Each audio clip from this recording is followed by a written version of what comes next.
साथियों, आप अप्रूवर हैं और आपने सामने वाला एप्लीकेंट है।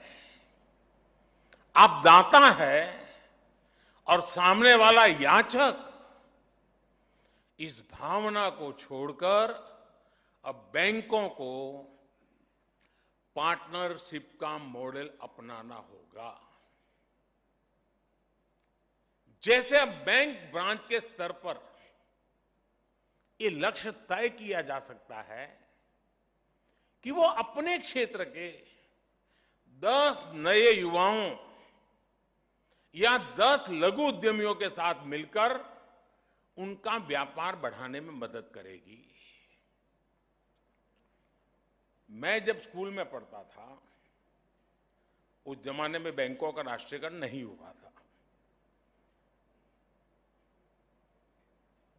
और उस समय मुझे बराबर याद है, साल में कम से कम 2 बार बैंक के लोग हमारे स्कूल में आते थे। स्कूल में और बैंक में खाता क्यों खोलना चाहिए, छोटे छोटे बच्चों को गल्ला दे करके उसमें पैसा क्यों बचाना चाहिए, ये समझाते थे।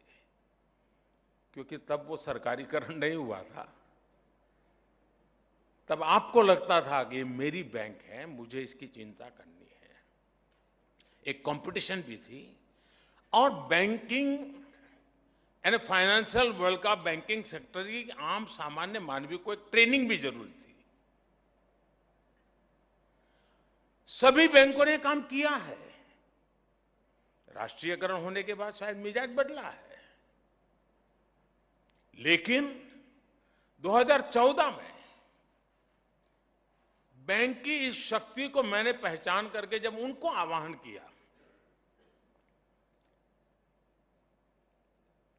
कि मुझे जनधन अकाउंट का मूवमेंट खड़ा करना है, मुझे गरीब की झोपड़ी तक जाकर के उसको बैंक खाते खुलवाने हैं।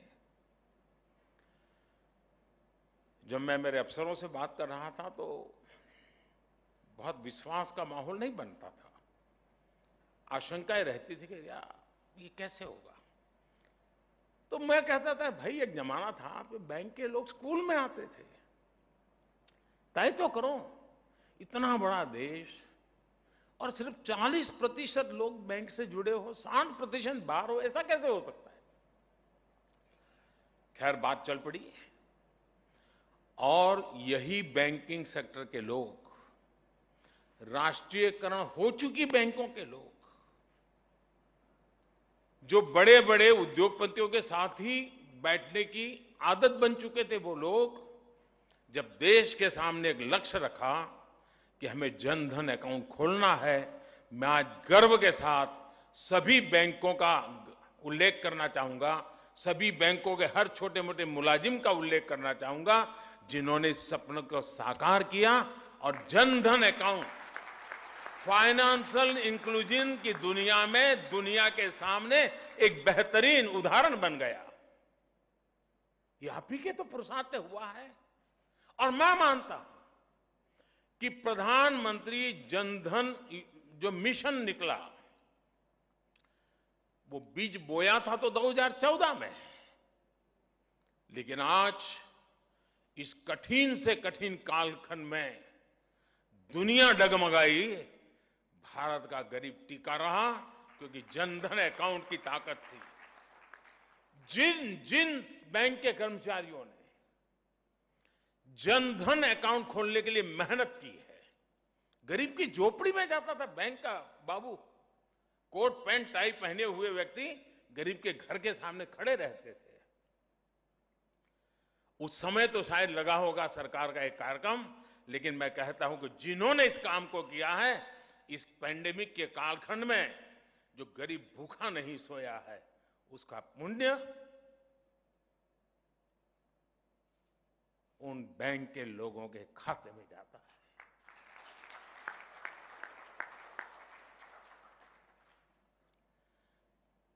कोई काम, कोई पुरुषार्थ कभी भी बेकार नहीं जाता है। एक सच्ची सोच के साथ सत्य निष्ठा से किया हुआ काम एक कालखंड आता है जब परिणाम देता है और जनधन अकाउंट कितना बड़ा परिणाम देता है हम देख रहे हैं।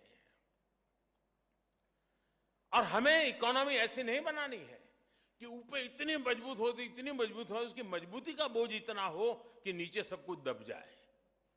हमें बैंकिंग व्यवस्था नीचे भी गरीब से गरीब तक उतनी मजबूती देनी है ताकि ऊपर जाती हुई इकोनॉमी, जब ऊपर भी बड़ा बल्क बनेगा तो ये दोनों का सामर्थ्य से भारत पुष्ट होगा। और मैं मानता हूं कि हमने उसी एक सोच के साथ चलना था। अब कल्पना कर सकते हैं कि जब स्थानीय व्यापारियों को ये एहसास होगा कि बैंक और उसके कर्मचारी उनके साथ खड़े हैं, मदद के लिए खुद उनके पास आ रहे हैं, तो इनका आत्मविश्वास कितना बढ़ जाएगा। आपके बैंकिंग के अनुभवों का भी उन्हें बहुत लाभ होगा।